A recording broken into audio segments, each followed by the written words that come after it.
Penyakit menular seksual akibat parasit. Jenis penyakit menular seksual akibat infeksi parasit yang disebabkan oleh parasit. Penyakit ini dapat menimbulkan Assalamualaikum. Halo, Mbak Alfi. Hey, gimana kabarnya, Besti? Tumben sekali. Sista ding ya, Sista. Allah. Kamu kok kayak lagi sibuk banget sih, Sis? Dok, ini loh dok, kok ada artikel keputihan. Keputihan? Kenapa nih keputihannya? Oh Penyakit iya, menular. seksual. Itu salah satunya penyebabnya adalah ciri-cirinya itu ada keputihan. IMS itu ya, infeksi padahal menular kan- seksual itu betul, toh? Padahal kan kita ya perempuan kadang-kadang ini keputihan normal nggak ya? Seabis lagi kalau setelah kita mens suka gatal-gatal gitu nggak sih? Iya, sebelum dan setelah. Sebelum Nah, dan setelah. Nah, itu ciri-cirinya kan di sini nggak ada ya dok. Gimana kalau kita panggil, Oh, kenal nih? kenal Siapa Dokter nih? Hesti, Dokter Hesti, bener. spesialis Cantik kulit. banget. Iya, spesialis kulit. Iya, spesialis kulit dan kelamin. Kulit dan kelamin. Untuk kita mengulik informasi-informasi yang detail Cocok terkait dengan keputihan yang tadi. Benar nggak sih semua keputihan yang timbul itu akibat penyakit IMS? Cocok Atau banget. enggak? Atau memang normal gitu ya? Kan Iya. kita juga sebagai perempuan itu was-was ya, ini normal nggak sih keputihannya gitu? Iya, bener nggak sih Iya, ini ya, iya, normal nggak betul. ya gitu ya, obatnya Gimana? apa nggak sih gitu Nah, ya. obatnya apa? Penyebabnya apa? Oke, Biar nggak keputihan gimana gitu. Nah, oke. Kita langsung Gimana? panggil? Langsung panggil, telepon aja Mbak Alfi. Cus, punya kontaknya kan? Coba ya, langsung di call Oh iya, aja. oke. Di call aja ya. Oke. Assalamualaikum Dokter Hesti, ya dengan Alfi dari Orkes Obrolan Kesehatan Dokter dari Hospital TV Rumah Sakit Islam Sultan Agung Semarang. Dokter, bisa kita berbincang-bincang terkait tentang keputihan dok? Oh ya baik, ya. Oh ya kami tunggu dokter ya. Assalamualaikum warahmatullahi wabarakatuh. Gimana? Udah bisa Dokter Hesti? Sip, bisa Dokter Hesti nanti kesini untuk kita bincang-bincang. Berarti kita bisa sharing-sharing ya, terkait langsung tadi artikel. ya. Oke, Iya, berarti gitu. pertanyaan bisa kita langsung Bisa cus aja semua ya. pertanyaan nanti kita tanyakan ke Dokter Oke, Hesti. terima kasih.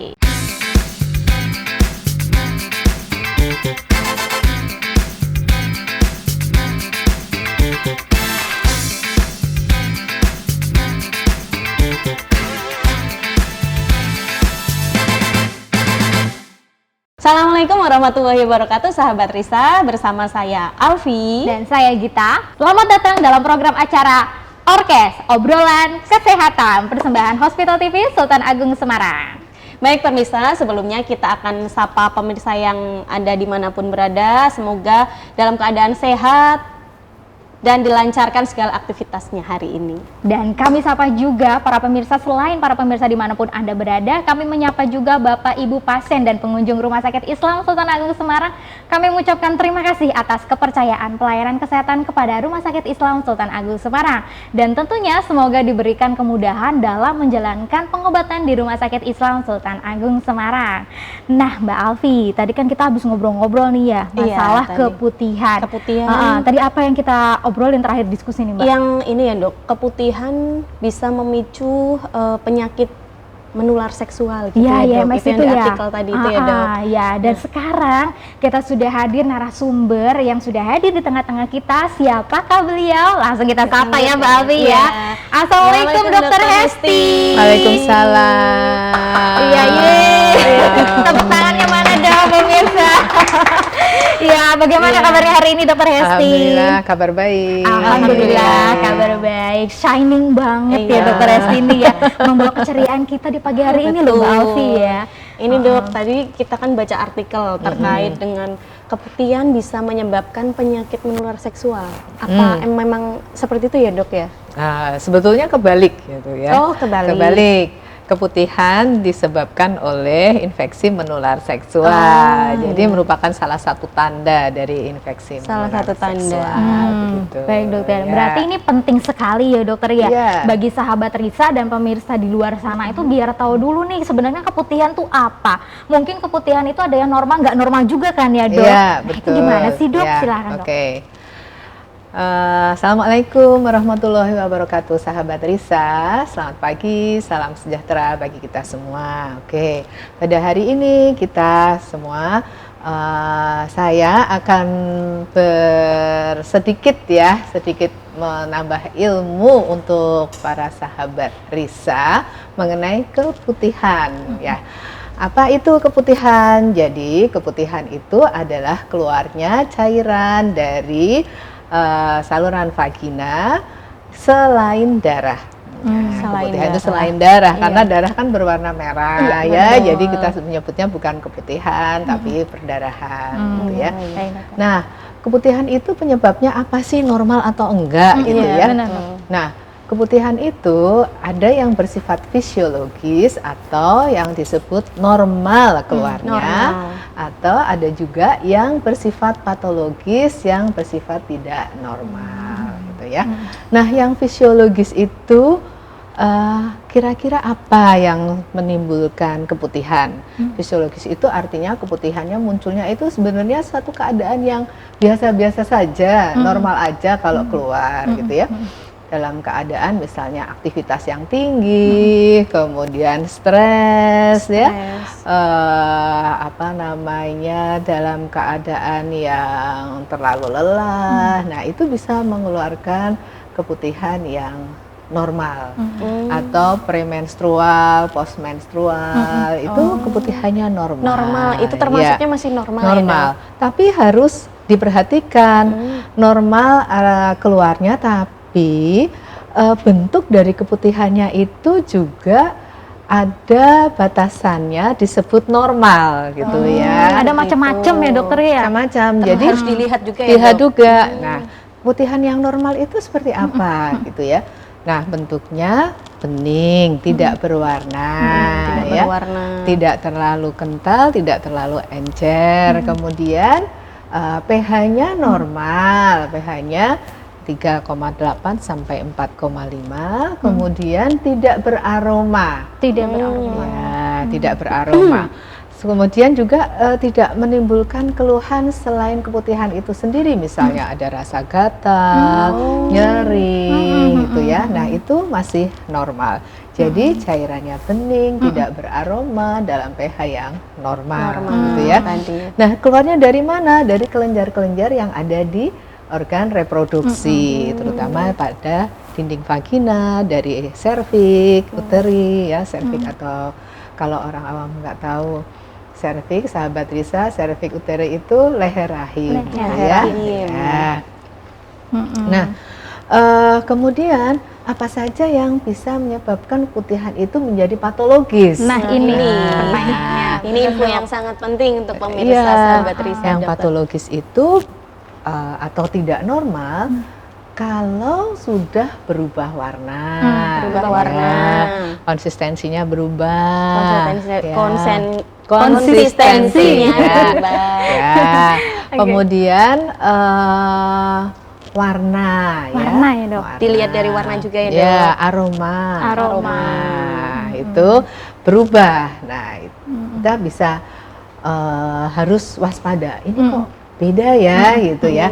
Aromanya kok beda dengan biasanya. Kemudian mungkin sedikit busuk atau asam, gitu ya, atau amis atau fishy odor. Nah, itu harus waspada. Ini kayaknya ada sesuatu nih yang perlu dicurigai, yang lagi berproses di dalam vagina, ya, di dalam organ reproduksi.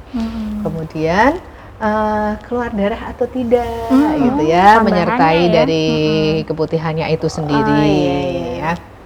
Nah, penyebabnya apa? Penyebabnya bisa disebabkan oleh infeksi bakteri atau jamur, atau juga selain dari infeksi. Selain dari dua itu ya. Tanda kutip Selain infeksi apa? Adanya benda asing yang ada di dalam organ reproduksi. Benda asing itu contohnya misalnya pengguna apa? Kontrasepsi dalam rahim ya, dalam rahim. Iya, kontrasepsi IUD itu ya, IUD, ya bisa. Atau mungkin menggunakan apa namanya peralatan tertentu yang memang menopang untuk kesehatan di area vagina, Kewanitaan. ya, area organ reproduksinya, Baik, dokter. gitu. Kemudian juga bisa disebabkan oleh keganasan, ya, keganasan, baik itu keganasan yang betul-betul ganas ataupun hanya bersifat tumor jinak, gitu, baik. ya. Bisa juga memicu timbulnya keputihan. baik, Nah, sampai di sini dulu nih. Ada yang ingin ditanyakan? Jadi berarti tadi yang artikel kami baca itu itu dari tumor dulu Dari atau penyakit infeksinya gitu ya, infeksinya dokter ya? baru timbul keputihan gitu. Iya, ya? betul. Iya, iya. Berarti masuknya ke keputihan yang patologis kalau yang Yang sampai patologis infeksi ya, menular Dok? sesuatu Iya, ya dokter iya, ya. betul. Baik dokter. Tapi kan kita kadang-kadang kalau habis mens itu kan suka gatel-gatel juga dok, coba gitu loh. Iya. Terus kemudian kalau saya nih dok, misalkan atau mungkin ada teman saya juga dia sering-sering banget pakai panty liners tuh dok. Iya. Nah itu gimana dengan ada ngaruh nggak sih dok sama keputihan kayak gitu? Bisa nggak sih? Boleh nggak sih dok pakai Pakai panty panty liner? liners gitu ya. Itu boleh nggaknya? Panty liners boleh, Boleh, tidak dilarang gitu ya. Tapi gunakan panty liners yang memang sesuai Baik. dengan kulitnya. Nah, gitu. ini susah. Iya, kita Karena harus area memang sensitif ya dok. betul, harus trial and error ya. Oh, baik. Jadi mencoba satu persatu, misalnya menggunakan panty liners ini kok menyebabkan baru sebentar, misalnya baru beberapa menit atau baru setengah jam, kok udah ada rasa gatal, kemudian sedikit merah. Nah, itu berarti kemungkinan kurang sesuai. Nah, kita harus trial lagi. Coba panty liners yang lain. Kalau misalnya semua sudah dicoba kok masih tetap, ya sebaiknya nggak usah pakai panty liners gitu. Justru malah ya. panty linernya itu yang menyebabkan keputihan nanti ya, Bisa, dok? Menyebabkan ya, masalahnya itu ya, betul, dok. ya. Lembab tadi juga dok ya, bisa mempengaruhi suhu di organ kewanitaan juga dok? Betul, nanti mengakibatkan perubahan pH di Nah, organ iya, reproduksi, dokter, ya. ya. Oh, baik. Sehingga susunan bakteri yang baik dan kurang baik yang ada di dalam vagina berubah. gitu. Banyak Ya. sekali ya dokter Iya, ya penyebabnya, dari bakteri gitu ya dokter, bahkan Iya. sampai ke arah keganasan yang paling parah ya. Iya. Iya. Terus kemarin juga kita tadi ada cerita-cerita juga ya, kalau misalkan apa namanya dok yang pakai pembersihan kewanitaan tuh loh dok. Nah itu bisa mempengaruhi juga nggak dok? Kan biasanya ya? sabun-sabun yang Kan banyak sendiri kan sekarang. banyak Iya, sekarang dok. iya, iya. Gitu. Ya, kadang-kadang malah ada sampai ke dus ya. Dus itu artinya yang sampai masuk ke dalam vagina gitu ya, dalam ngeri organ reproduksi banget. disemprotkan. Itu. Ya. Ngeri ya? Iya, ngeri.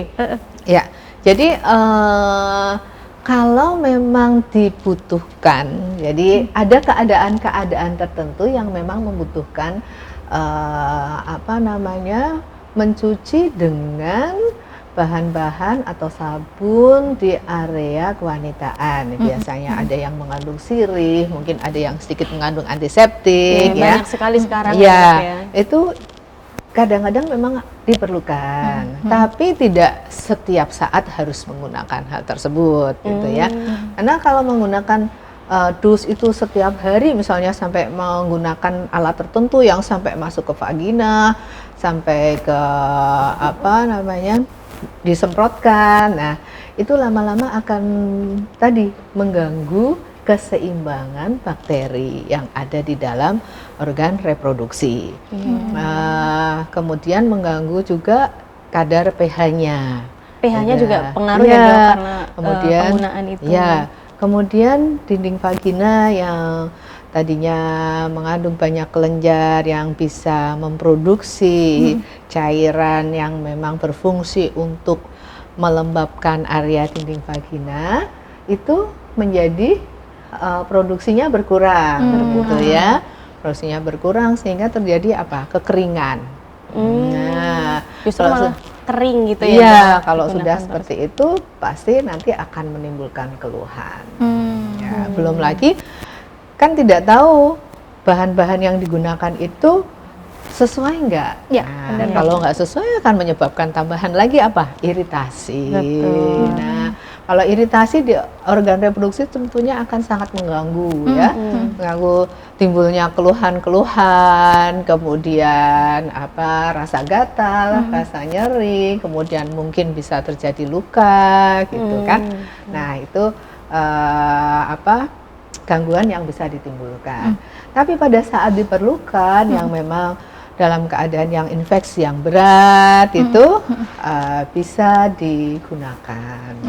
Betul. Ya. Artinya tidak bisa digunakan setiap hari ya dok, Betul. untuk produk-produk sabun antiseptik atau Iya. sabun yang mengandung mungkin sirih gitu ya dok, Iya, sesuai iya. keperluan saja. Iya, Oke. iya, iya. Karena tadi mungkin maksudnya digunakan setiap hari itu biar bersih Nah, gitu itu ya. Iya. kan kadang-kadang ya udahlah setiap hari aja biar bersih gitu. Iya, Mungkin iya. tujuannya biar bersih, biar sehat, ternyata tidak boleh malah setiap hari, tidak Iya, dianjurkan betul. gitu ya dok. Iya, Iya. iya, Ini dok terkait dengan tadi penyebabnya kan ada fisiologis, ada patologi ya dok. Iya. Terus ini kan ada yang tanya kalau saya makan timun atau nanas terus bisa nggak sih? Mitos atau fakta Nah nggak ini sih, mitos Dok? atau fakta dok?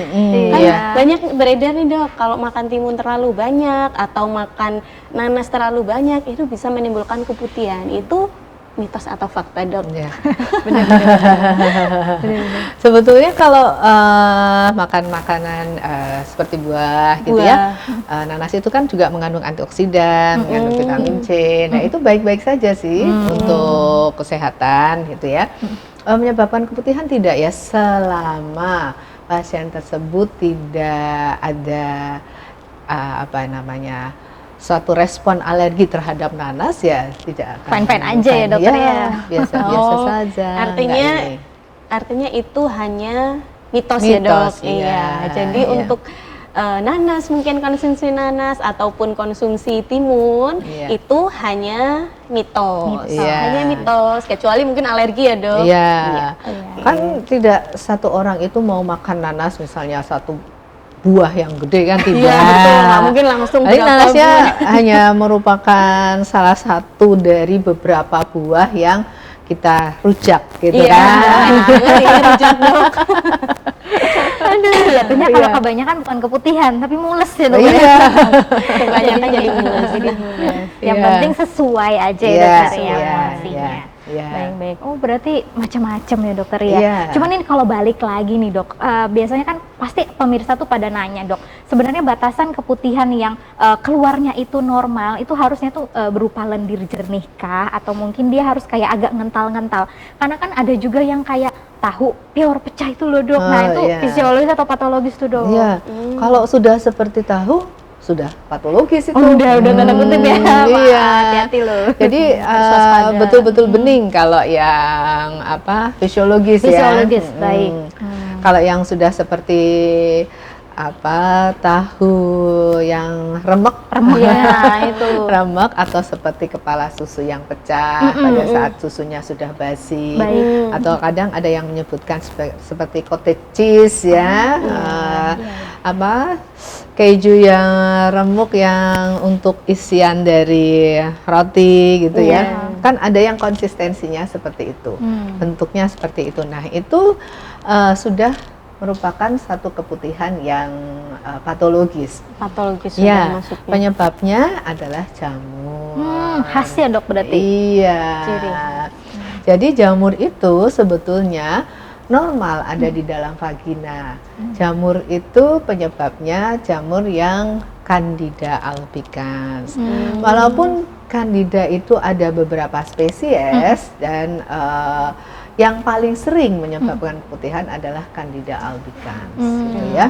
Nah, jamur tersebut akan memberikan suatu reaksi peradangan yang nantinya akan memicu keluarnya keputihan yang seperti tadi. Nah, ya, kadang-kadang sedikit beraroma asam, Oh, baik. gitu. Nah, kalau banyak itu sampai penderita atau pasien itu mengeluh sampai di pakaian dalamnya. Pakaian Gitu, dalam, kenapa tuh iya. dok di pakaian dalamnya Di dok? pakaian dalamnya menempel. Oh iya, keputihannya. benar. Sampai menempel gitu ya, Dok? Iya, Iya. betul. Kan risih ya, Dok, ya? Iya, Jadinya lembab. Iya, iya, iya. Nah, yang memicu dari kandida itu meningkat apa? Ya, peningkatan dari kelembaban. Nah, kelembaban itu kapan meningkatnya? Pada saat kita menggunakan pakaian yang terlalu ketat. Nah, ini dengan waktu yang panjang, ya, yang mana yang biasanya suka olahraga itu kan sering menggunakan Yang legging ketat-ketat, yang pas gitu ya, ketat, ya, atau menggunakan jeans yang ketat, ya, yang pensil-pensil gitu ya. Ya, sebetulnya sih nggak apa-apa, tapi jangan sampai nanti lupa untuk membersihkan. Ini dia. Ya, rajin, harus ya, rajin untuk membersihkan. Jangan terlalu lama waktunya gitu ya. Misalnya sepanjang hari menggunakan legging yang ketat, kemudian atau menggunakan jeans yang ketat. Nah, itu tidak diperbolehkan. Kemudian tadi mengenai panty liner tadi, Panty liner ya, nyambung juga ya. Iya, nyambung lagi. Nah, kalau menggunakan panty liner juga nggak boleh terlalu lama. Kita harus ada masanya. Jangka waktunya. Iya, begitu. Ya, seperti kalau pada bayi itu adalah menggunakan pampers, ya Bedanya kan? tipis aja sih ya, Dok. Iya. Oke. Tidak boleh terlalu lama juga, begitu. Masanya kurang lebih 4 jam gitu ya, sudah harus ganti. Ya. Per 4 jam harus ganti untuk panty liner Ya. gitu ya, Dok. Kemudian jangan lupa pada saat membersihkan harus dikeringkan betul-betul kering supaya pada saat mengenakan kembali pakaian dalamnya tidak dalam keadaan Lembab. Tadi itu. Ya, itu kelembaban. Itu ya. kelembapan baru. Nah, Baru kelembaban. Iya, kemudian ada juga yang memicu munculnya jamur itu menjadi banyak di dalam organ reproduksi. Contohnya penyakit diabetes mellitus. Bisa dong. Iya, Ada pengaruhnya juga ya, Dok? ada. Yaitu kalau orang awam atau sahabat Risa mungkin menyebutnya apa? Kencing manis. Kencing manis. Kencing manis. Atau penyakit Penyakit gula, gula. ya. Nah, itu bisa meningkatkan suasana vagina menjadi lebih nyaman untuk kandida tadi. Sehingga kandida akan tumbuh dalam jumlah yang lebih daripada biasanya dan menimbulkan keluhan. Bahkan keputihan pada seorang perempuan bisa merupakan salah satu petanda gitu ya. Untuk dokter nih waspada, waspada. Ini jangan-jangan Apa ini gitu? kencing manis gitu. Ini ya, Iya. Dok, kayak udah salah satu warning untuk jangan-jangan Iya. ini kencing manis gitu Iya, ya. karena ada beberapa pasien tidak tahu kalau penderita ini menderita kencing manis atau DM. Raunya setelah periksa ke dokter kulit. Karena apa? Keluhan ini tadi, Keputihan yang tadi, salah satu. terus-menerus, keputihan yang hebat. Nah, setelah diperiksa ternyata gula darahnya tinggi. Jadi ketahuannya dari dokter kulit dulu, Iya. kemudian baru ketahuan ternyata curiga tadi penyakit gula ya, Dok. Iya, betul. Nah, jadi juga harus waspada para sahabat Risa nih ya. Berarti Gitu. untuk yang ini ya, Dok, penderita DM terutama itu resiko tinggi juga untuk timbul keputihan yang banyak gitu ya, Iya, Dok. betul. Kemudian ada juga selain DM pada ibu-ibu yang sedang hamil. Nah, Pas ya. ya. Nah, pada saat hamil itu juga mempengaruhi kelembaban di organ reproduksi sehingga kadang-kadang memang menimbulkan keputihan. Gitu. Artinya Iya. ketika pada perempuan hamil itu normal atau memang ada gangguan gitu, Dok? Karena kan kadang-kadang karena mungkin hamil pertama, kemudian awal kan khawatir ini kenapa ya, apa harus saya periksakan atau gimana, Dok? Itu, Dok? Selama keputihannya itu tidak sampai mengganggu banget, nah itu masih normal. Ya. Tapi kalau sampai mengganggu, sampai beraroma yang kurang, membuat kita kurang nyaman ya, kemudian membuat basah pakaian dalam yang sampai banyak, itu ya tetap harus kita obati. Gitu, ya. Artinya kembali ke awal tadi ya dok, Ya. ciri-ciri apa namanya keputihan yang normal dan tidak Normal normal. dan Bersifat tidak fisiologis, tadi. ya. Tentunya jadi warning juga ya dok, kapan sih dok sebenarnya kita tuh harus ke dokter, dan kalau udah di dokter itu biasanya nanti tuh dokter akan melakukan pemeriksaan apa dok untuk bisa menentukan oh ini jamur, oh ini bakteri kayak gitu Ya. loh dok. Ya, kapan harus ke dokter kalau mengalami keputihan? Ya, dok. ya. Kalau keputihannya itu sudah berubah tadi, Berubah ya, tadi ya, dok. berubah warna, beraroma, kemudian konsistensinya, nah itu harus segera ke Diperiksakan ke dokter. Iya. Nah, pemeriksaannya kita melalui pemeriksaan dari sekret atau cairan keputihannya yang kita ambil baik dari vagina atau dari dinding serviks atau dari leher rahim, yang kemudian setelah kita ambil kita akan lakukan pemeriksaan di laboratorium. Ya. Pemeriksaannya meliputi pemeriksaan pengecatan pada cairan tersebut yang sudah kita letakkan pada kaca, ya. Kemudian dilakukan pemeriksaan secara mikrobiologi. Ya dokter, berarti sampel yang diambil tuh langsung dari keputihannya itu dokter Iya, ya, terus iya. nanti diintip gitu ya dokter Iya. ya. Nah Iya. kalau misalkan udah ketemu nih dok, atau karena bakteri atau mungkin karena jamur seperti itu, terapi selanjutnya tuh bagaimana dok? Terapinya tentunya disesuaikan Sesuaikan dengan penyebab gitu ya, penyebabnya. dok. Ya, ya. Sesuai Kadang-kadang itu yang sulit adalah sahabat Risa ini mungkin sudah self diagnosis itu ya. Iya, searching dulu. Ini penyebabnya kayaknya ini, terus kemudian membeli obat sendiri tanpa periksa ke dokter tanpa gitu periksa ya, ke Dok. dokter. Nah, itu kurang baik juga ya. Karena tidak akan mendapatkan informasi yang tepat mengenai penyakitnya dan obat atau perilaku yang harus diperbaiki untuk mengatasi dari keputihannya itu sendiri. Gitu. Jadi tetap periksa ke dokter dulu, kemudian dilihat penyebabnya apa, baru Iya. ditentukan pengobatannya gitu Iya, ya dok. betul. Sebetulnya memang kalau kita melakukan pemeriksaan secara makroskopis atau secara fisik saja, kalau yang dokter sudah berkali-kali melihat gitu ya, sudah kompeten, itu dengan melihat fisik saja sudah bisa menentukan, oh ya ini kena bakteri, ini kena jamur gitu ya. Ini yang kemungkinan adalah keganasan, ini yang kemungkinan adalah disebabkan penyakit yang lain misalnya. Nah, itu sudah bisa menentukan. Tapi kalau ingin kepastian nih bakteri apa yang menyebabkan, ya kita lakukan pemeriksaan mikroskopik. Gitu. Baik dokter, wah ini obrolan kita makin seru nih Iya, Mbak Alfi betul. ya. Tapi kita harus jeda dulu, jangan lupa ya. Iya. Baik pemirsa, nanti kita akan lanjutkan lagi setelah jeda yang satu ini.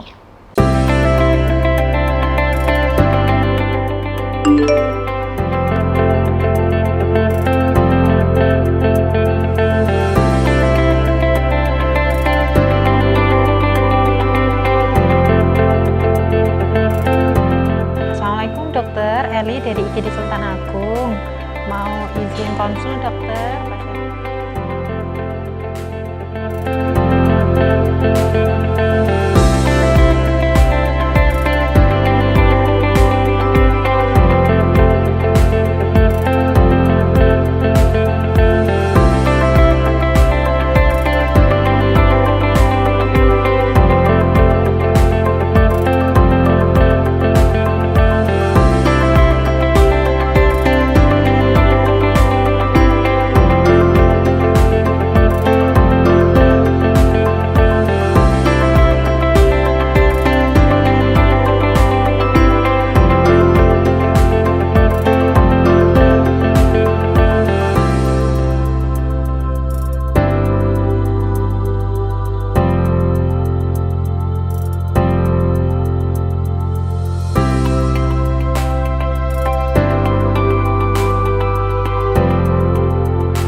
Baik pemirsa dan sahabat Risa dimanapun Anda berada, kita kembali lagi dalam program acara Orkes, obrolan kesehatan. Masih bersama dengan Dr. Hesti, spesialis kulit kelamin tentunya ya. Dr. Hesti, kita lanjutkan lagi pembahasan kita ya, dokter. Tadi cukup seru sekali dokter ya, kita sampai udah ngulik-ngulik sampai dalam. Nah ini, saya mau nanya lagi yang lebih dalam lagi nih dok, masalah tentang aktivitas seksual ya dokter ya. Apakah aktivitas seksual itu bisa mempengaruhi terjadinya keputihan? Kalau iya yang kayak gimana sih dok? Mungkin perlu kita hindari gitu dok. Oh ya, baik. Aktivitas seksual yang mempengaruhi keputihan gitu ya. Iya, betul dok. Nah, aktivitas seksual itu ada ada dua juga kan ya.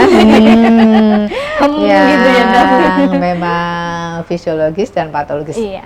Maksudnya begini, aktivitas seksual yang memang dilakukan secara normal antara suami dan pasangannya, ya, dengan istri, atau aktivitas seksual yang dilakukan seorang laki-laki atau perempuan dengan pasangannya di luar pernikahan. Nah baik ya. Nah, gitu ya. Nah, kalau yang di luar pernikahan, sebaiknya dihindari, ya. Harus dihindari malah ya, bukan sebaiknya, malah harus dihindari, wajib dihindari gitu ya. Haram. Iya. Karena apa? Karena tidak tahu sama-sama tidak tahunya. Gitu Blind banget ya, blind dok. banget. Masing-masing sudah mempunyai riwayat seksual dengan siapa, Nah, ini gitu setuju, ya. Nah, pasangan yang sebelumnya itu juga sehat atau tidak organ reproduksinya, Benar, dok. gitu. Atau sehat secara fisik enggak? Karena kan kalau penderita misalnya nih ya, penderita HIV itu kan tidak diketahui secara fisik kalau misalnya penderita HIV tersebut masih dalam keadaan yang baik-baik saja. Iya Nah, betul. gitu kan. Kebanyakan masih ini ya dok, terlihat sehat Iya, gitu. tapi sudah mempunyai virus HIV. Nah, atau seorang perempuan yang mempunyai penyakit infeksi menular seksual, seperti contohnya gonore. Nah, gonore pada perempuan itu tidak menimbulkan gejala. Hati-hati ya dok. Iya. Ini perlu Maksudnya diwaspadai gejala ya, Dok. keluhan yang berat, gatal atau nyeri gitu tidak. Ya dianggapnya hanya keluar flek biasa, gitu ya. Oleh karena posisi anatomis dari organ reproduksi perempuan itu memang berbeda dengan laki-laki, Iya, dokter. ya. Karena posisinya itu bisa menampung secret dulu atau cairan dulu setelah berdiri atau aktivitas, nah baru akan keluar sedikit-sedikit seperti itu. Sedangkan kalau pada laki-laki saluran reproduksinya itu langsung berhubungan dengan dunia luar, ya kan hanya satu saluran gitu ya. Sehingga kalau misalnya kena gonore itu langsung akan menimbulkan keluhan. Untuk laki-laki. Ya, dan di situ kan banyak persyaratan. Benar dok. Itu akan menimbulkan rasa nyeri apabila peradangan, kemudian langsung menimbulkan keluhan cairan seperti nanah, gitu. Nah, pada perempuan tidak demikian, tidak ada nyeri, tidak ada gatal. Nah, bila melakukan dengan pasangan-pasangan yang kita tidak tahu mereka itu ada penyakitnya atau tidak, ya risikonya adalah mendapatkan salah satu penyakit dari infeksi menular seksual. Nah itu hadiahnya ya dok. Hadiahnya. Hadiahnya sebenarnya itu. Iya. Nah, Makanya. pada saat seseorang melakukan hubungan seksual di luar pernikahan dan kemudian mengalami infeksi menular seksual, sekarang dianjurkan untuk melakukan screening HIV. Ada Seperti screening itu. HIV gitu Iya, dianjurkannya ya dok. dianjurkan ya. Kalau negatif bukan berarti negatif Nggak selamanya apa-apa, loh ya. iya, Iya. betul, iya. Karena screening itu nanti akan dilakukan secara rutin. Berkala supaya memang tahu bahwa orang tersebut bebas dari HIV. Seperti baik, itu. dokter. Nah, kalau pasangan suami istri baru menikah, Iya. kemudian loh kok saya timbul keputihan gitu ya, kenapa Iya, gitu ya, sama-sama baru melakukannya gitu ya, Iya. kenapa? Karena sperma yang dikeluarkan oleh laki-laki itu mempunyai pH yang berbeda dengan Wanita. wanita.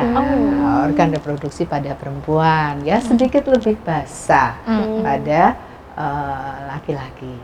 Sehingga pada saat melakukan hubungan seksual tentunya ada penyesuaian di area organ reproduksi ya. Jadi kadang-kadang memang menimbulkan keputihan. Artinya Itu. artinya berarti normal ya, Dok, untuk pasangan baru Iya. karena penyesuaian. Iya. gitu ya, Dok. Tapi kalau misalnya menimbulkan keluhan yang kemudian berbau ya tetap harus seperti yang diobatin. awal tadi. Iya.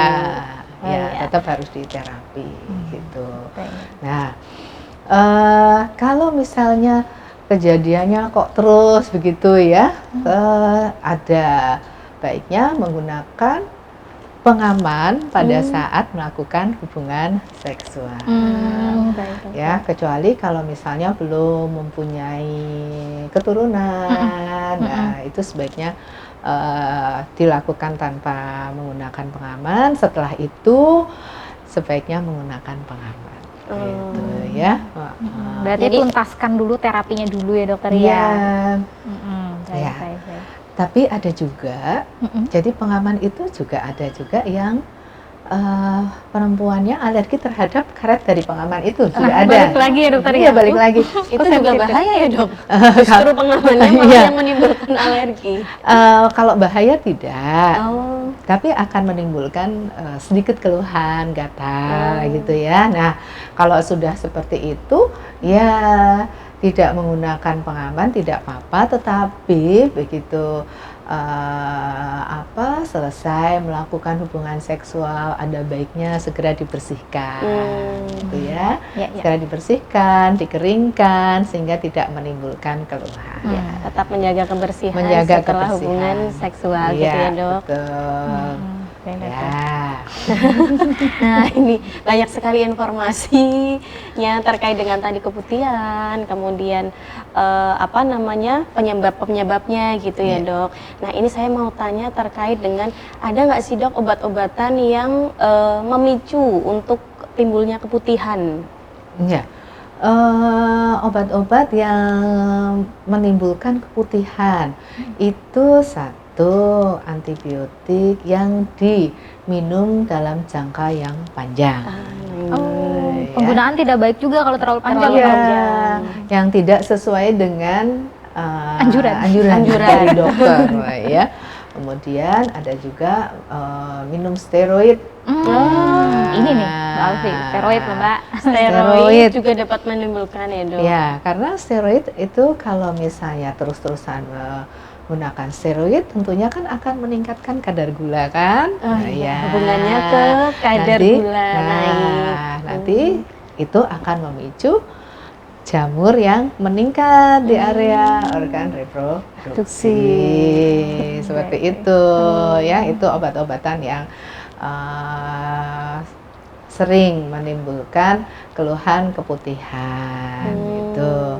Kemudian apalagi ya tadi penggunaan adanya benda asing di organ reproduksi, nah itu juga akan menimbulkan keputihan. Tapi pada benda asing itu kadang-kadang keputihan yang ditimbulkan tidak berubah warna, ya tetap dalam bentuk yang cair, bening seperti itu. Hanya biasanya pasien itu mengeluh kok basah terus gitu. Risih kan, Dok? Ya Risih risih ya, ya. Dok, itu ya, Dok. Ya, gitu. Ya. Iya, berarti balik lagi karena tadi risih, faktor kelembapan itu yang bisa memicu keputihan tadi ya, dokter ya, Iya. salah satunya. Baik, dokter. Nah, kalau misalkan olahraga nih, Dok. Kalau olahraga berpengaruh pada kesehatan area intim ada olahraga nggak dok yang kira-kira bisa membantu atau mungkin mencegah gitu dok? Mencegah keputihan olahraga ya. Mungkin pergerakannya yang nggak terlalu huha-huha gitu. Kan olahraga pada semangat-semangat gitu Iya, ya. iya. Sebenarnya olahraga itu baik. Yang tidak baik itu apabila setelah olahraga terus menggunakan pakaian yang ketatnya itu. Gitu, dokter ya, Iya. salah satunya ya. Kalau olahraganya sih baik-baik saja, nggak ada yang sampai menyebabkan keluhan yang berarti gitu ya. Tapi yang justru harus diperhatikan adalah pada saat olahraga itu pakaian yang digunakan kalau sudah selesai olahraga ya harus segera ganti gitu, dan segera dibersihkan itu ya area organ reproduksinya. Oke ya. Dok, satu lagi dok, terkait tadi pengobatan kan ada nih yang ketika keputihan ya udah ada yang menyarankan minum minuman probiotik saja. Itu bisa nggak dok membantu untuk mengurangi keputihannya itu? Iya, probiotik dan prebiotik ya. Probiotik dan prebiotik ya. Probiotik itu kan bakteri yang baik ya, yang banyak. Contohnya ada Lactobacillus itu ya. Nah, kalau misalnya keputihannya itu hanya gangguan keseimbangan yang bisa diatasi dengan menambahkan probiotik, nggak apa-apa diminum. Itu sangat baik juga untuk menjaga keseimbangan pH dan suasana keseimbangan bakteri. Ya, minuman probiotik itu kan contohnya kefir, kemudian yogurt ya. Tapi yogurtnya jangan yogurt yang manis juga ya. Menambah nanti. Iya, yogurt yang plain itu bagus ya. Saya selalu juga menganjurkan kalau misalnya sedang keputihan, biar nggak ini, biasanya pasien tanya juga kan, dok biar nggak terlalu sering, coba dengan menggunakan probiotik gitu ya, bakteri baik gitu bakteri ya, baik gitu ya, kefir, yogurt gitu kan. Tapi tadi catatannya jangan yang manis. Gitu. Iya, gitu ya. Ya. Karena kan kalau misalkan baru pertama-tama nyobain yogurt kan asemnya minta ampun ya dok. Iya. Gula gitu. Iya. Tambah rasa-rasa kan sekarang macam-macam kan, tapi pilih yang plain ya. Plain tuh yang tawar ya guys, yang tidak berasa. Yang tidak berasa. Ya. Nah, ini nggak terasa nih dok, kita sudah 30 menit berlalu. Tapi sebagai pemungkas dan terakhir apa Mbak? Pencegahan dok. Oh iya, pencegahan. Pencegahan dan juga pesan-pesan kepada sahabat Risa dong Mbak Alfi ya. Oke, baik. Jadi supaya organ reproduksi kita dalam keadaan sehat, jangan lupa untuk selalu membersihkan dengan rajin, kemudian jangan mengobati sendiri apabila terjadi keputihan, dan waspadailah kalau misalnya keputihan itu sudah beraroma, berubah warna, kemudian ada mengandung darah, segeralah untuk periksa ke dokter supaya mendapatkan diagnosis yang tepat dan terapi yang tepat. Ya. Baik, luar biasa. Mari kita ucapkan terima kasih kepada Dr. Hesti Mbak Alfi. Terima kasih Dr. Hesti sudah mampir di rumah Orkes nih dok ya. Alhamdulillah. Terima kasih Dr. Hesti, semoga bermanfaat atas sharing-sharingnya dan juga sehat selalu ya dokter ya. Amin. Baik sahabat Risa, terkait dengan tadi materi terkait dengan keputihan bersama Dr. Hesti, spesialis kulit kelamin. Jadi memang kita harus mengetahui apakah keputihan itu memang patologi ataupun fisiologi. Patologi yang bersifat memang penyakit atau memang normal yang dialami oleh perempuan kebanyakan gitu ya. Nah, ciri-ciri untuk yang patologi yaitu memang salah satunya adalah berbau, kemudian berwarna, kemudian ada konsistensinya, kekentalannya, kemudian ada timbul gatal-gatal, kemudian memang sudah menimbulkan gejala yang mengganggu. Nah, itu harus segera periksakan ke dokter dan jangan melakukan pengobatan sendiri, karena itu juga sangat berbahaya terkait dengan ada tadi pengobatan sendiri ternyata salah, kemudian malah obat tersebut memicu untuk keputihan, itu malah nanti lebih berbahaya. Jadi sebaiknya ketika mengalami gejala-gejala seperti yang tadi disebutkan, maka segeralah konsultasi ke dokter untuk mendapatkan penanganan yang tepat dan pengobatan yang tepat. Iya, baik pemirsa dan sahabat Risa, dan tentunya penting sekali harus kita garis bawahi adalah jangan berani-berani, bukan jangan berani ya, artinya hindarilah sebisa mungkin untuk self diagnosis ya, apalagi searching Google. Lebih baik langsung konsultasikan kepada ahlinya. Dan yang harus menjadi catatan sahabat Risa di sini, kita harus bisa menjaga kebersihan organ intim ya dengan baik dan benar, jaga kebersihannya, bahkan jaga kelembapannya, pakaian pun harus diatur, jangan terlalu ketat seperti itu. Dan tadi memang kalau menggunakan ventilator tadi itu harus rajin-rajin diganti, tiap 4 jam sekali harus rajin diganti. Jadi bukan berarti satu ventilator untuk 24 jam ya. Nanti malah jadi lembab, basah, nggak enak lah pokoknya gitu ya. Luar biasa pelajaran yang kita dapat hari ini ya Mbak Alfi ya, dari Dr. Hesti. Wah, saya senang sekali. Sangat bermanfaat ini, sangat bermanfaat sekali, dan juga tentunya kita mohon maaf kita dipisahkan oleh waktu ini pemirsa ya. Tidak terasa kita sudah 30 menit ya Mbak Alfi ya. Iya. Jangan lupa saksikan Orkes, obrolan kesehatan di channel YouTube RSI Sultan Agung dan juga saluran Hospital TV Sultan Agung. Saya Gita Dan saya Alfi. bersama kru yang bertugas hari ini mohon undur diri, sampai jumpa minggu depan. Wassalamualaikum warahmatullahi wabarakatuh. Dadah.